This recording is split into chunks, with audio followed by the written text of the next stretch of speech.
Stopped and got some coffee. Brother Chris over here driving. Got Jack in the back. And headed down to the property and gonna start working on the cabin. So the timing of this trip worked out really well. Chris's property is down in Soldotna, which is close to where I'm going to be picnicking with my buddy Dylan. If you haven't watched that video yet, you can click here and watch that.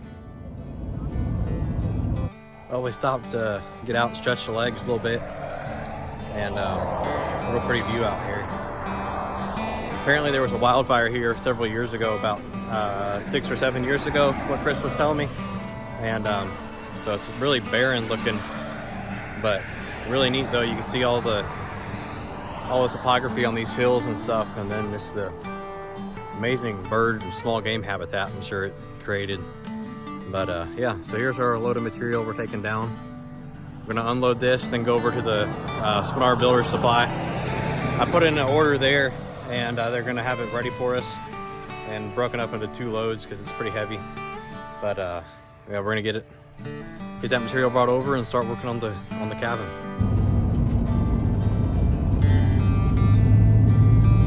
We made it to the property. Chris went up to turn around, and we're gonna get in here and start unloading material and see what we got to work with.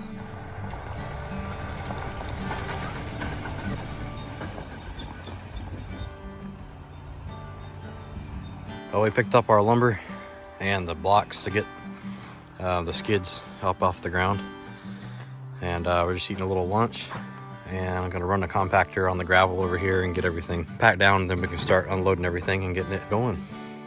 So I'm kind of excited about this. I've been wanting to build something for a while, and it's kind of cool. Everything here is off grid, so we got a generator over here, and I got all my tools are Dewalt battery powered stuff, so you don't need a generator for that, so that'll be nice. But yeah, here we go.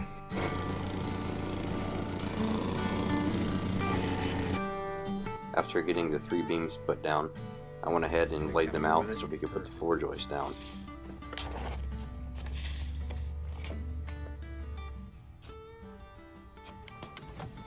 After that, I cut the floor joists to length so they would fit in between our end boards.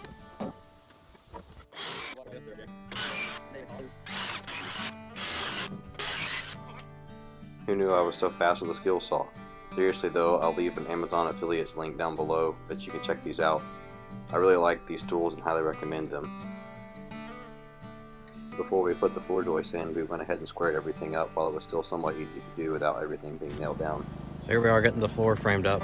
We're putting these 1x2s in here to hold Artec insulation, and that's going to support the bat insulation, fiberglass stuff we're going to put in there.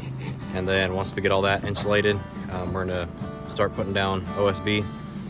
Took us a little while, but we got the beams, the 4x12s, got those squared up and everything and ready to roll. So now we're getting everything insulated, and I'm finishing up nailing in these floor joists, and we'll be good to go.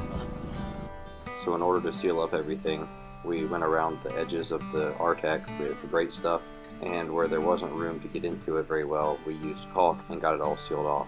After getting the floor insulated, I used subfloor adhesive to put down underneath the OSB subfloor to help add durability. Unfortunately, we didn't have a 20-volt nailer, so we ended up using this Metabo to do the framing and sheeting.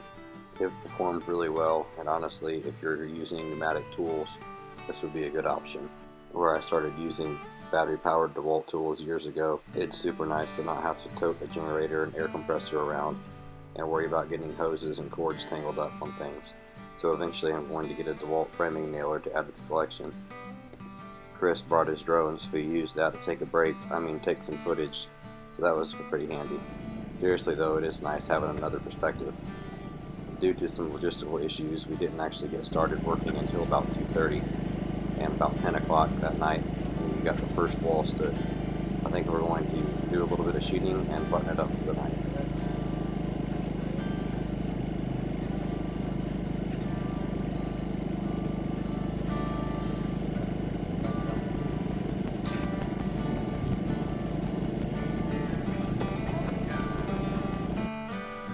Well, it's 4 a.m. Slept a couple hours there in the camper, and this is how far we got yesterday. I got the one wall up and braced, and obviously the floor is for the cabin itself is all in, and then the deck material will be coming on delivery later.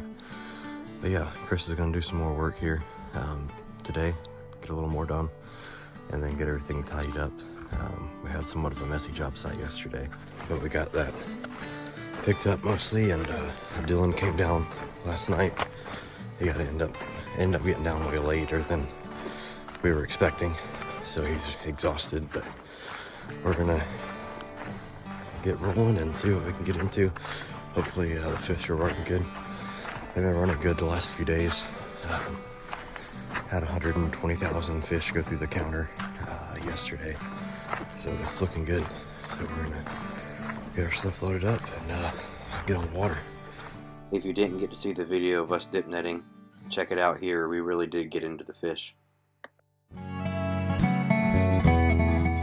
Well, if you enjoyed that, be sure to hit that like button and subscribe to follow along for our next adventure. And while you're at it, check out the other videos we have on our channel and explore Alaska with us.